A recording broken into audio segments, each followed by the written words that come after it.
4 വർഷത്തെ കാത്തിരിപ്പിനൊടുവിൽ ഇന്ത്യ-UK വ്യാപാര കരാറിന് ധാരണയായി. ഇന്ത്യൻ തൊഴിലാളികളിൽ നിന്ന് സാമൂഹ്യ സുരക്ഷാ നികുതി ചുമത്തുന്നത് ഒഴിവാക്കും. സുഗന്ധവ്യഞ്ജനങ്ങൾക്ക് 0 തീരുവ തീരുമാനിച്ചു. ഇലക്ട്രോണിക്സ് മേഖലകളിലും ധാരണയായി. ഇന്ത്യൻ തൊഴിലാളികൾക്കും ആശ്വാസം പകരുന്നതാണ് ഈ കരാർ. മോദി വീണ്ടും വന്നപ്പോൾ യാഥാർത്ഥ്യമാകുന്നത് 14 വട്ടം നടത്തിയ ചർച്ചകളാണ്. രാജ്യങ്ങൾ തമ്മിലുള്ള ബന്ധങ്ങൾ ശക്തിപ്പെടുത്താൻ പലപ്പോഴും ഇത്തരത്തിൽ നീണ്ടകാലത്തെ കാത്തിരിപ്പ് അനിവാര്യമെന്ന് പറയുന്നത് അത് യാഥാർത്ഥ്യമാണ്. 4 വർഷത്തെ കാത്തിരിപ്പിനൊടുവിൽ ഇന്ത്യ-UK വ്യാപാര കരാറിനാണ് ധാരണയായിരിക്കുന്നത്.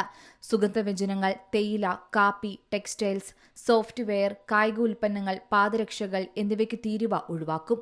ഇന്ത്യക്ക് ഏഷ്യയ്ക്ക് പുറത്തുള്ള ആദ്യത്തെ പ്രധാന സ്വതന്ത്ര വ്യാപാര കരാർ കൂടിയാണ് ഇപ്പോൾ നടപ്പിലായിരിക്കുന്നത്.